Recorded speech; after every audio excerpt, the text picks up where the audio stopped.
go.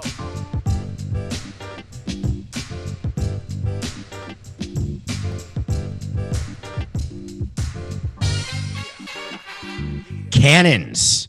Word of the day, February 3rd, 2021 is cannons. Never thought that'd be a word of the day. Not a big fan of cannons. When I would go to the circus when I was a kid and there'd be people, there was the Big Apple Circus and Ringling Brothers, Barnum Bailey would always go to Madison Square Garden. I used to love that because I went to Knick games, totally off the subject, Coca, having nothing to do with the show. I was just thinking about the circus. Madison Square Garden for 10 days would have the circus. And the Knicks would always go on a road trip when the circus came to town. But the circus would do installation before the Knicks left after their final home game, before the circus came to town. And when you walked into the garden, you would smell elephant crap, and it would just smell like a circus. And the way you walk to your seat in the garden is you walk up ramps, and you could see where the animals were kept in cages, tigers and elephants and bears and lions, oh my. And when you looked up at the Jumbotron at the garden, at the scoreboard, there would always be the trapezes that were clipped. They weren't hanging down the way they do when the circus comes, but they were clipped up. So everyone was ready for the circus. I used to love the circus. I just didn't like the cannons. I didn't really understand what was the skill involved when you jump into a cannon and get shot out of a cannon and land in a big net with so much room around you. Like, I always thought, if you're going to land in a net, make it a tiny little net, so you better land right, or else there's a chance of getting hurt, because that's what you're looking for when you're at the circus, right? You want to see people, defy death. The motorcycles that are in the globe, the 2 and 3 and 4 and 5 motorcycles going around the globe, that always fascinated me. The people riding on the tigers around the ring, it always was sad. I used to love circuses and zoos until I was lucky enough to go to Africa and to go on safari in Botswana and Zimbabwe. And I was supposed to actually go with my dad, a little dad memory, and he got sick and he sent all of his children and grandchildren and he couldn't go, but we still went. And once you go on a safari in Africa, I've not been to a circus since, I've not been to a zoo since, because you simply realize how unbelievably cruel zoos are. And now Barnum Bailey's out of business. And it's just unbelievable that these animals spend 23 hours a day in cages. It's simply terrible. But the cannons were like, what's so circusy about that? So cannons are the word of the day because in an era where statements are coming out every day, thank God, that's why Nothing Personal was born, because of statements. A statement caught my eye yesterday. I watch football. I'm a fan. I do this for a living, so I watch enough football, but I never really focused on the cannons that exist in Tampa Bay at their home stadium. I just don't really think about it much. And I noticed when Nickelodeon did a game during the playoffs, I noticed that there were cannons going off with confetti, but it looked like CGI kind of stuff. So I really never realized there were actual cannons that get fired in Tampa. So I'm looking at a statement, and it says, the firing of the cannons after big plays is a tradition that defines what it means to be a Buccaneer fan and serves as a signature element of our home game experience at Raymond James Stadium. However, we also acknowledge and understand the NFL's position with regards to maintaining the integrity of a neutral site atmosphere for Super Bowl 55. While the cannons may not fire in their typical fashion, we look forward to showcasing parts of our tradition while working within the league's guidelines. Love, the Tampa Bay Buccaneers. I called up Coca, and I said, Coca, we're leading off with this because I want to explain what a neutral site game means, how leagues deal with home teams and home teams' in-game entertainment departments, and whether or not it actually matters to the players to have these sort of home team celebrations, whether or not our players enjoy the home run sculpture, whether or not the Buccaneers players enjoy cannons going off, or whatever it is that your home team does, the Mets with the apple, the Houston Astros with the train that goes back and forth, the Brewers with Bernie the Brewer sliding down the slide. Everyone's got a shtick. It's a shtick. And the reason why we do shticks as executives of teams is we are under the impression that you as fans like the shtick. We are under the impression that when something good happens, you then associate an activity that happens after that good thing happens, and that you come to the game, when you see the good thing, you get all excited when the good thing happens. And when the home run sculpture doesn't work, I would lose my mind because I wasn't delivering the good thing that we were trying to deliver to our fans. Until I talked to our fans, not that they didn't like the home run sculpture, though some people didn't, like Jeter, but other people did. Not that people don't like the cannons or the apple, etc. But it turns out that fans like the good thing more than the shtick that happens after the good thing happens. So, which makes sense, right? Don't you want good things to happen because you want your team to win? And do you really care if your team goes 16-0 and wins the Super Bowl, yet after the team scores, not one thing happens? They don't celebrate. They don't do the show me cam. They don't do anything. They just give the ball back to the referee or the umpire, and they just go on with the game. I'm all about winning, right? Just win the damn game, would you? Because as Pat Riley used to say, there's winning and then there's misery. And I never thought about that as an executive because I had misery when we won. I had misery when we lost because there's so much other stuff going on that even when you win, that, you know what, Coca, that is a question that I've been asked that I don't know that I've ever answered. How do you know when you're done being an executive? You know you're done when the losses hurt more than the wins feel good. In the beginning of my career, winning a game felt much better than how badly I felt when we lost. As I got toward the end of my career, losing a game felt way worse than winning a game felt good. So let's talk about the Super Bowl and the World Series and what a neutral site game is supposed to be. And this is only coming up because for the first time ever, the Super Bowl is being played at a site where the team who plays there during the regular season is also playing in the Super Bowl. It's a big deal. It's never happened. Every team who's hosting the Super Bowl, the Dolphins used to do this all the time. When the Dolphins would host, they would always say, this is our year. We're going to make this Super Bowl and be the first team to ever play in our home stadium. Tom Brady, of course, goes to the Buccaneers. And a few months later, bing, bang, boom, they're hosting the Super Bowl. So let's start with, where will Tom Brady be putting on his skivvies? Because there's a big difference between the home clubhouse and the visiting clubhouse. When you design a stadium, you design the home clubhouse to be really, really comfortable, really nice, really big chairs, comfortable chairs, leather chairs, bigger lockers, better showers, better sinks, better toilets. Everything's better. The visiting clubhouse meets the bare minimum standards and guidelines as set out by your league. So we have less room in between the stalls, because I like to picture all the visiting players on the crapper and hearing each other and watching their legs underneath. And we put magazines in the stalls just to try to distract the players more. We always did that, by the way. The visiting clubhouse manager would have to put all sorts of magazines in visiting clubhouses, anything to keep the players' minds off actually beating us as the home team. Not in the home clubhouse. Visiting clubhouse has a smaller kitchen. The chairs are like from are those uncomfortable sort of chairs, very uncushiony.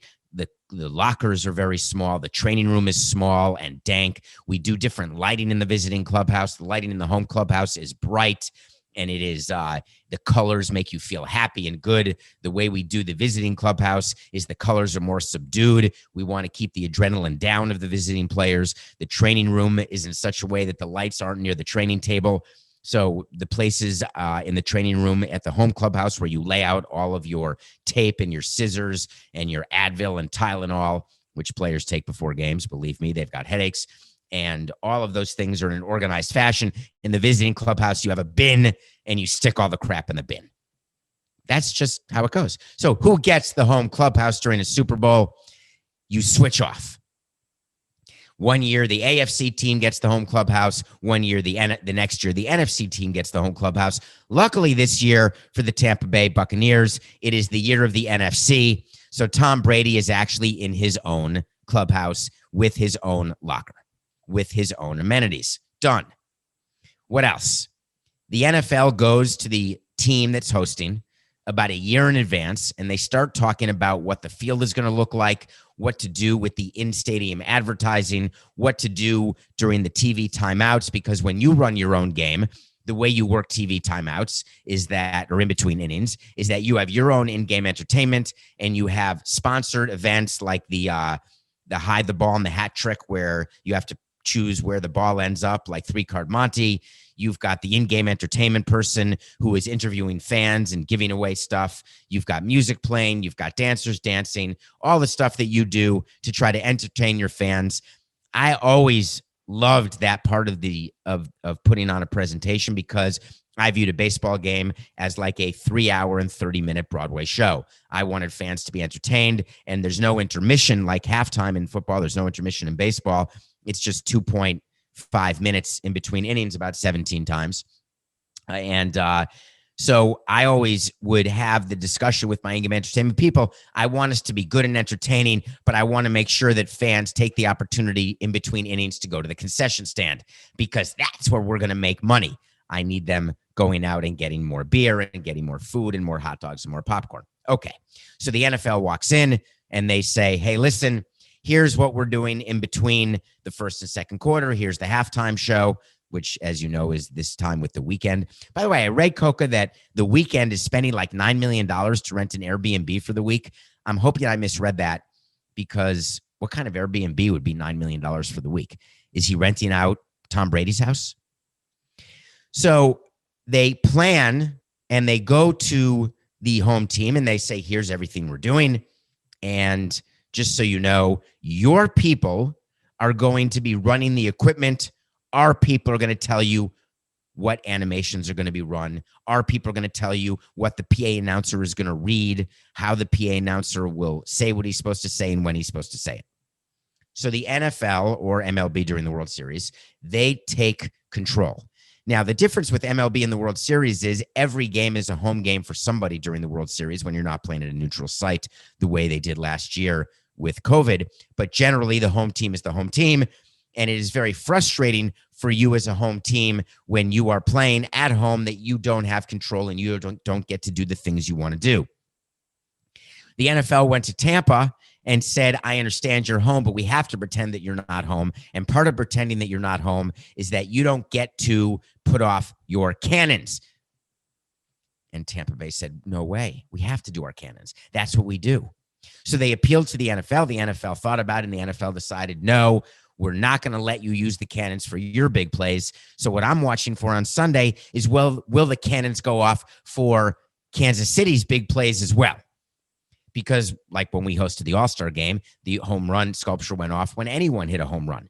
When we hosted a World Series, though, in Pro Player, we didn't have a home run sculpture, but we did what we wanted when we scored, but we also had to do stuff when the Yankees scored because in theory, it's sort of a neutral game, even though there's a much more clear home team. So I end this little cannon segment by asking, is that statement worthy? I called up Julia Louis-Dreyfus, and she told me under no circumstance would she ever deem the lack of ability to use a cannon during Super Bowl 55 as cannon worthy. Okay, I want to welcome on February 3rd, today's Wednesday, welcome LinkedIn. Yes, LinkedIn has joined the show as a presenting sponsor. They've chosen Wednesdays because Wednesday, as Kevin Kline would say in the movie Dave, what's today? It's Wednesday. Everybody goes to work on Wednesday. He ran a temp agency. LinkedIn, 2001 can be your year for success. It's time to grow your business and to ensure that you add the right members to your team. LinkedIn Jobs finds that right person and finds that right person quickly. To start off this search, your first job post is free. Hey, listen, if you're looking to hire people, and right now you should be, because hiring through a recession, hiring when unemployment is up, this is the time to get the best people. And the way to get the best people is with LinkedIn. It's an easy process that you can get done in your pajamas. Okay, that wasn't part of the read. Coca went through and he added pajamas because he wears pajamas. It's an easy process that you can get done in your birthday suit. The best part is LinkedIn basically does the search for you with push notifications going right to your candidates. That's how LinkedIn Jobs can help you hire the right person faster. Here is my call to action for everybody listening right now.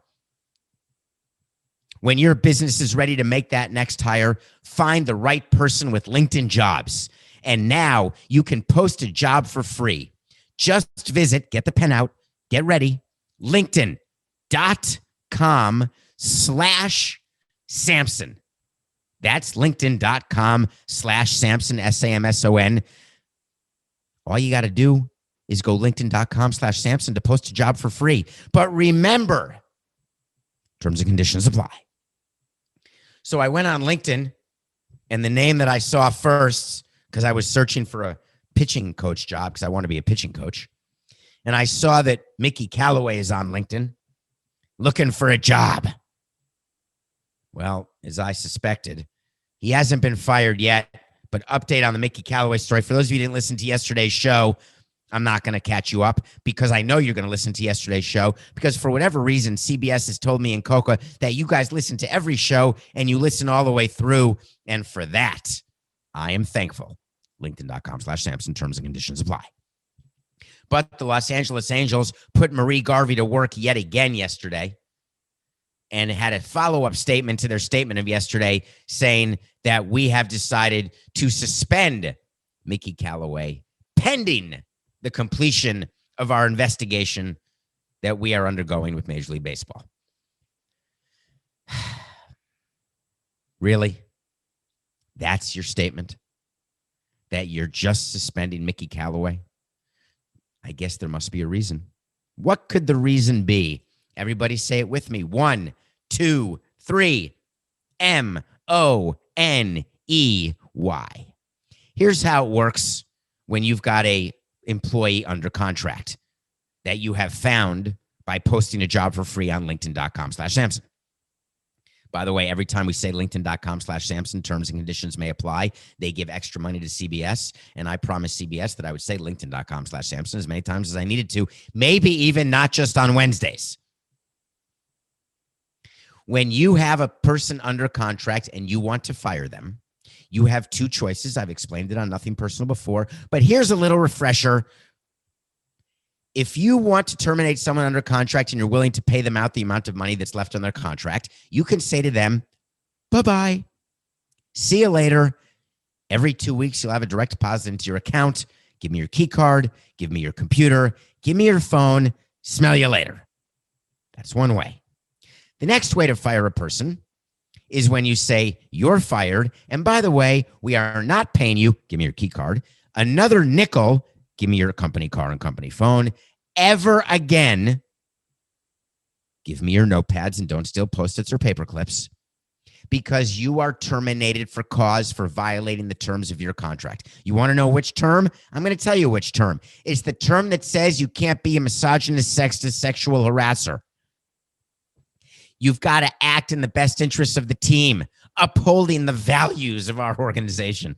I like that because that's in every statement. This is a violation of the values that we hold to be strong and true in our organization. I remember we had to list the values that we held strong. Don't be misogynist. Don't send half-naked selfies. Are those values or policies? Here's the value.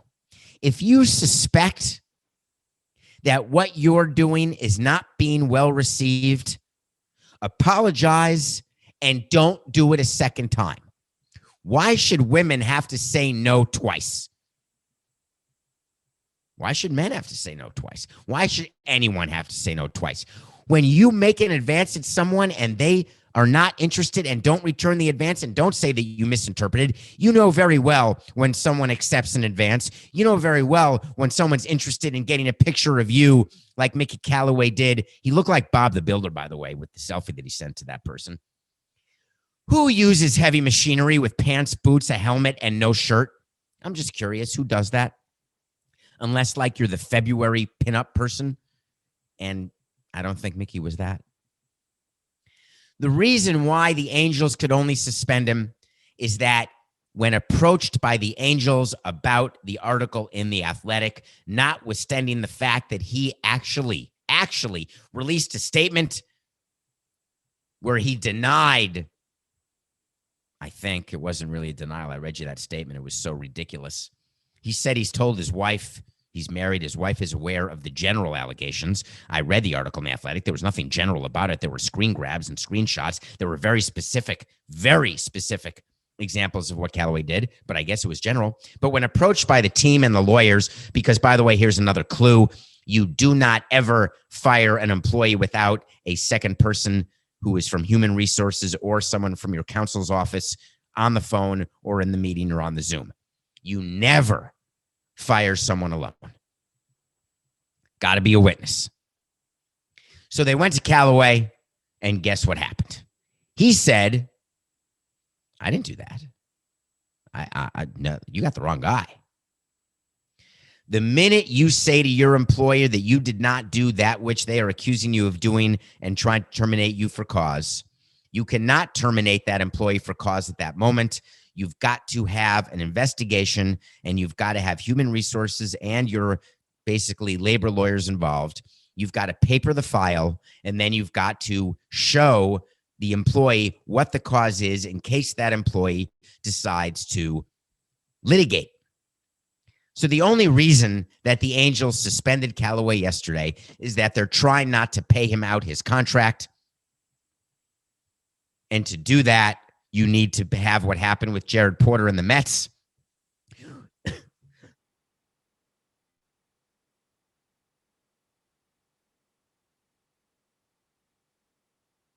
Excuse me. That was a sneeze off, a snuff. By the way, what do you do when you cough and someone says, God bless you? Do you say, no, that was a cough? Or do you just say thank you?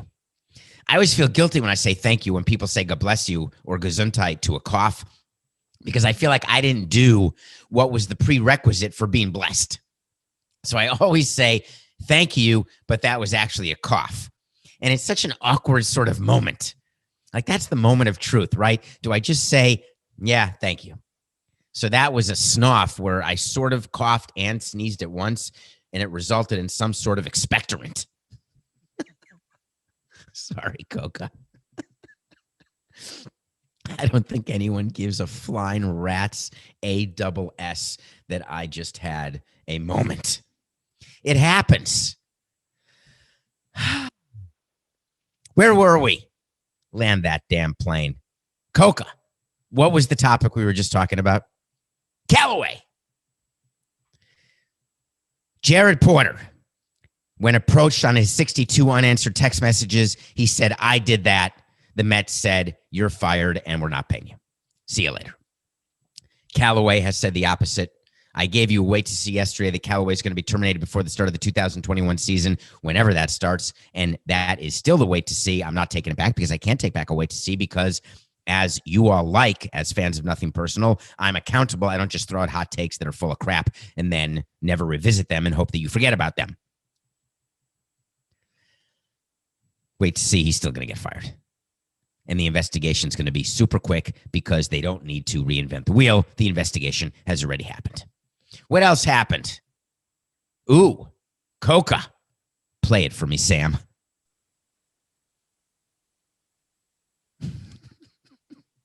I think Coca's gone. I think we're supposed to do this So You Want to Talk to Samson segment now. And hello? Coca, are you there? Are you so pissed about the expectorant thing? It was just a snuff. We got to do the segment. All right, he's gone. I want to talk to Samson.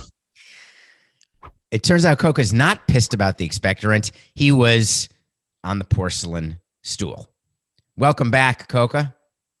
Glad you're here for the show. So you want to talk to Samson? By the way, he's now whispering in my ear, my mixer was muted. No one cares. You've got 45 minutes of work to do each day, other than the hours we spend pre-show and post-show with you telling me what I did wrong, what I did right, and during pre-show telling me which topics are horseshit and which are good. You have one job during 45 minutes is to cross your legs and make sure you're drinking, make sure that you're awake, and make sure the mixer's working. Does anyone believe the mixer wasn't working just now? No, I don't. I think he was looking out the window.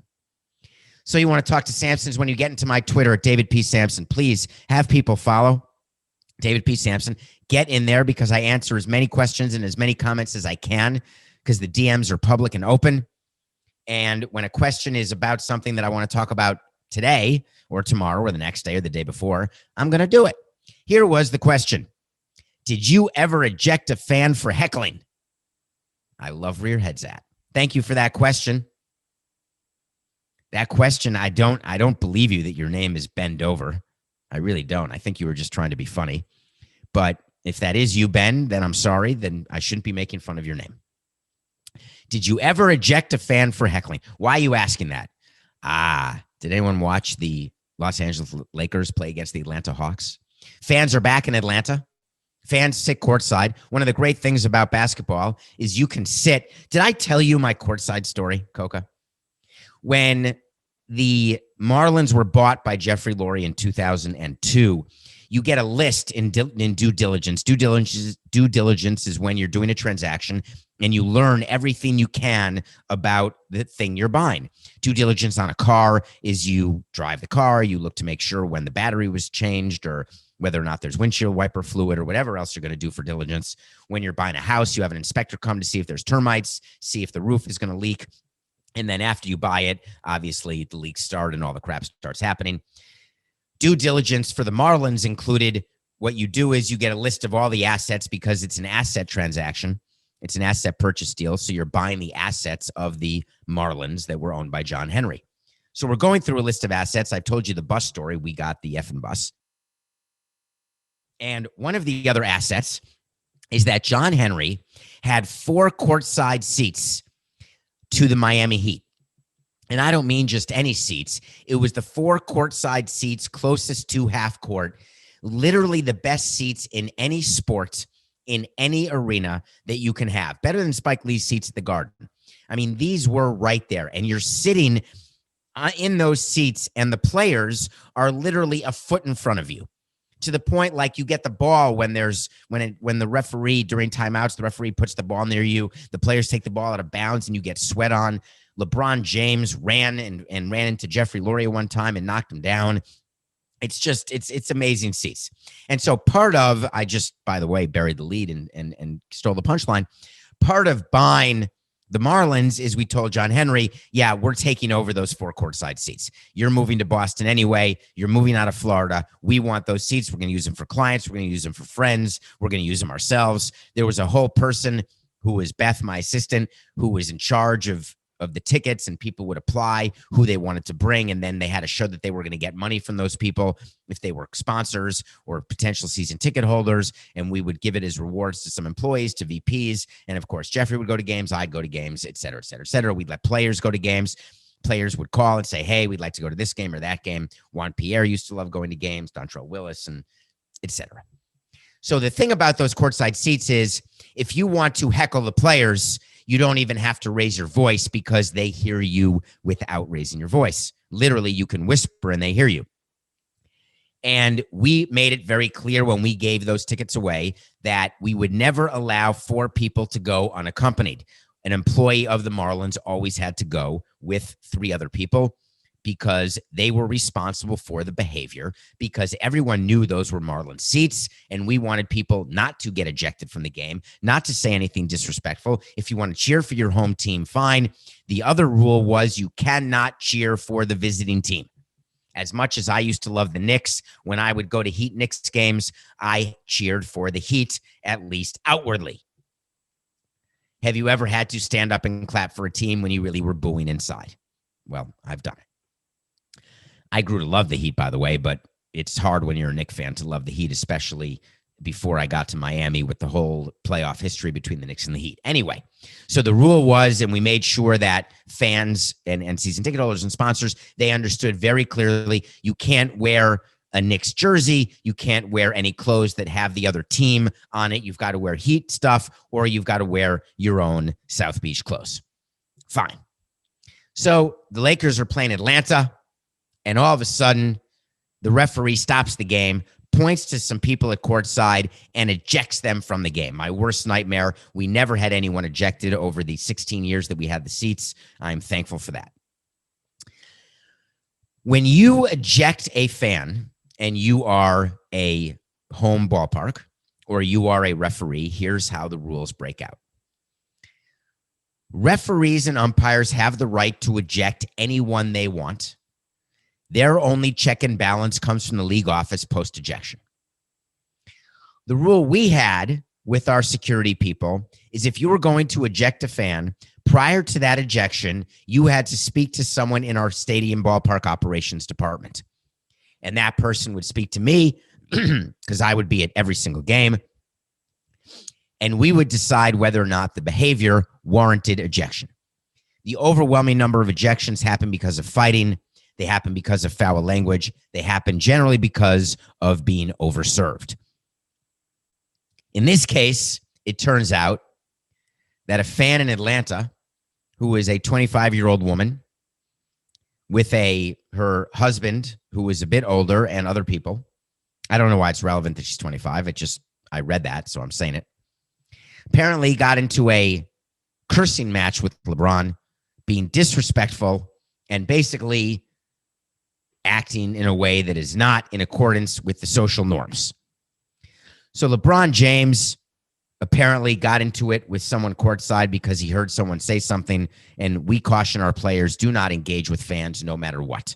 Everyone remembers the brawl at the Palace when the Detroit Pistons and Indiana Pacers had that brawl, and the Pacers, Ron Artest, went into the stands and they were fighting with fans. He got suspended forever. I'm not sure his career was ever as good, although that's totally anecdotal. Do not get involved with fans. There is no winning. And I used to be a fan who was a heckler. I was a major heckler, like Robin. I was going to say Robin Thicke, but that's not his name. His first name is definitely Robin. He was a heckler at the Washington Bullets games and Washington Wizards games. And he is totally escaping my mind, Coca, what his last name is. He was a lawyer, and he was a very famous heckler who sat behind the visitors' bench. I was also a pretty well-known heckler at Madison Square Garden. I got in trouble, never ejected. There were letters sent to Jeffrey, my stepfather, saying that if your seats continue that level of heckling, you are in danger of losing your seats. But I never swore.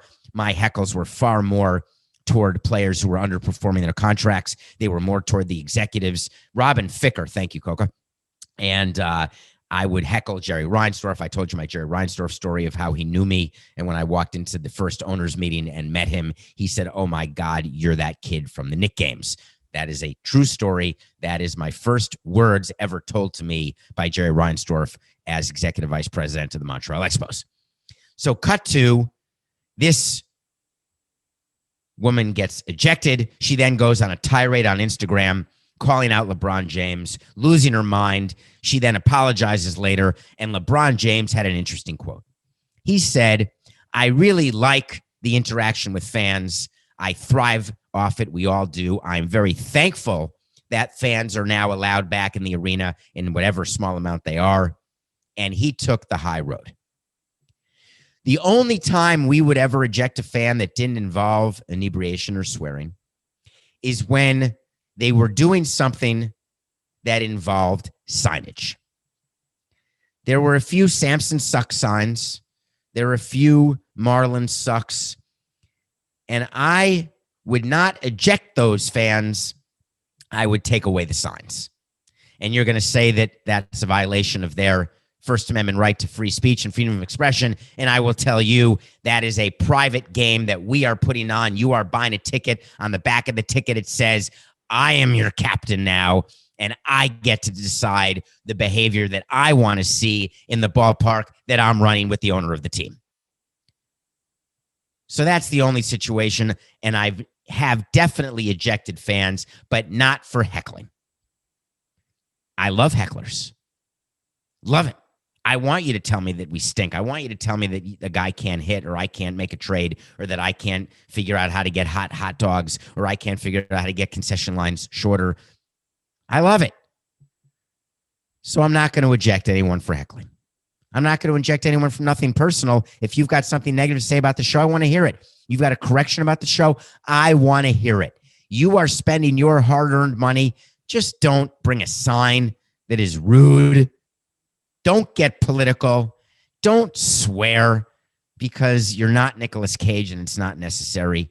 But by all means, be very vocal in your criticism, which Atlanta fans have every right to be, because if they see Jamie Gertz one more time at the lottery, I think they're going to lose their collective minds.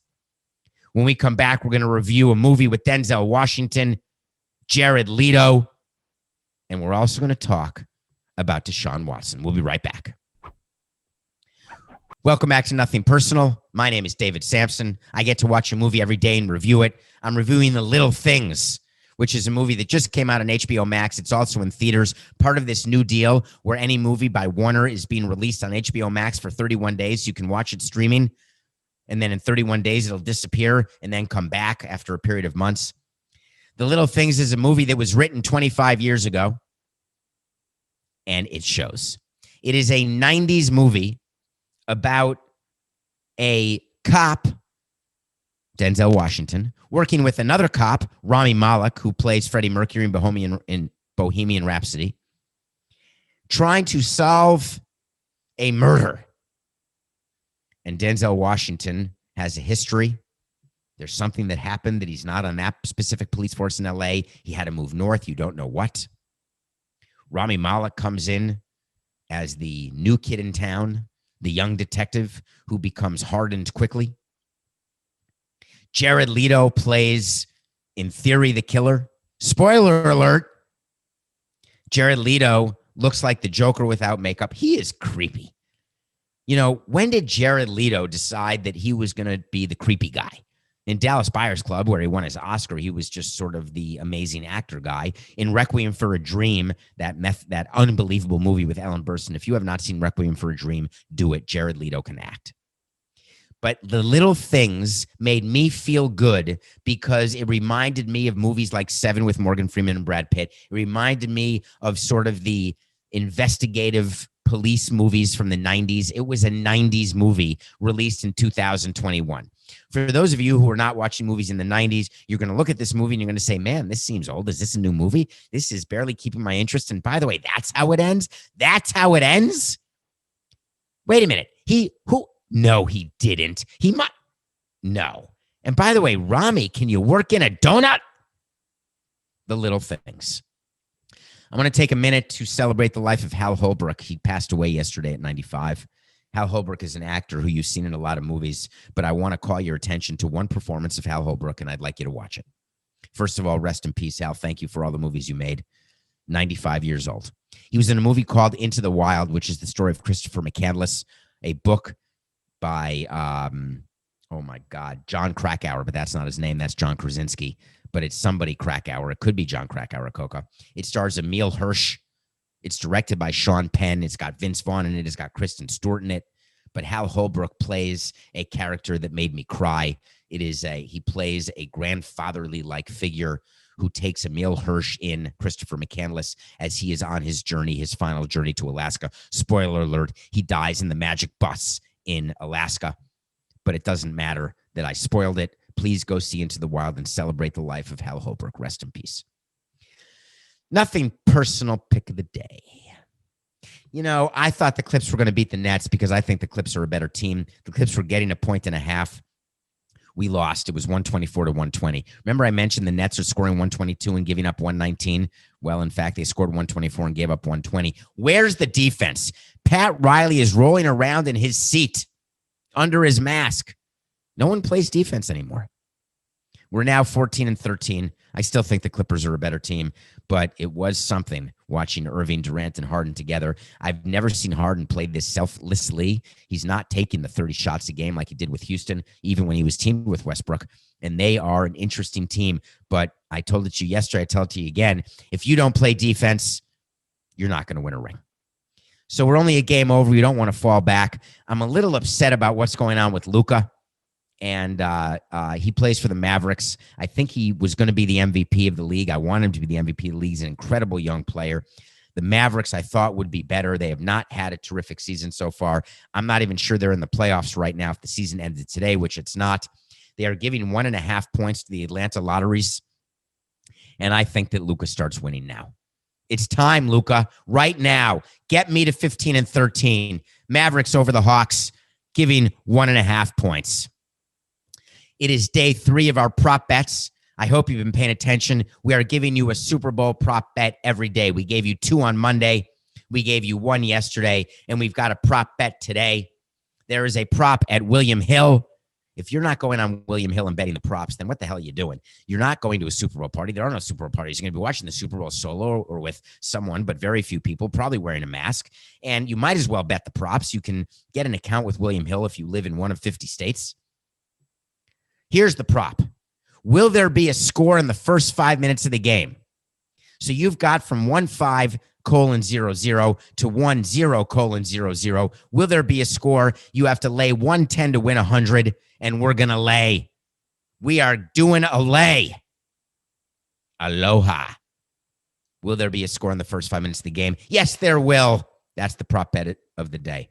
I guess that's a PPPOD. P cubed OD. Prop pick of the day. Prop pick of the day. P squared, not P cubed. Thank you. Okay, next. We had a bonus, so you want to talk to Samson. People have been asking a lot about the Deshaun Watson situation, and I've talked a little bit about it, but I want to end the show by talking a little bit more about it because I'm incredibly frustrated when Deshaun Watson signs that extension, and then he's pissed off about the Texans not winning, and he says, you know what, trade me. And now everyone's saying you got to trade him, so people were asking, given what Stafford was able to, what the Lions got for Stafford from the Rams, they got a bunch of first-round picks, and they got Jared Goff, and they maybe got some conditional picks, 2 second picks, whatever they got. They got a haul for Matthew Stafford, and Deshaun Watson is way better than Matthew Stafford. So therefore, it must mean that the Texans are going to get a king's ransom, making the Herschel Walker and Matthew Stafford trade look like child's play. But what people are wondering is, does Deshaun Watson have the leverage over the Texans where he can just retire instead of playing for the Texans? He can just sit out instead of playing for the Texans. It's not going to happen. The wait to see today, wait to see is when I tell you something's going to happen, and either it does or it doesn't. I told you that Deshaun Watson was not going to be traded. That was a wait to see. Given the fact that I'm telling you that wait to see is still in existence because we don't know whether he's going to be traded, that wait to see expires either when he's traded or when the game 1 of the regular season of 2021 starts. I have another Deshaun Watson wait to see. He is not going to retire or sit out for 1 minute of the regular season. People are saying he can miss practices, get fined. He's ignoring owners' calls. He's decided he's not going to take calls. He's not going to participate in any off-season activities. By the way, the reason players don't participate in off-season activities is they don't want to. They want to be left alone. Deshaun Watson is just holding out because he's pissed off that he wants to get traded. But all players, whether they're signed or not signed, have zero interest in any offseason conditioning programs. If it's not mandatory, they're not showing up. That's more than just a generality. That's about 90% of players. But Deshaun Watson will not sit out because he is not going to miss a regular season. Now, you're saying to me, Le'Veon Bell sat out a whole season. People sit out seasons. It's totally normal. There's nothing normal about that.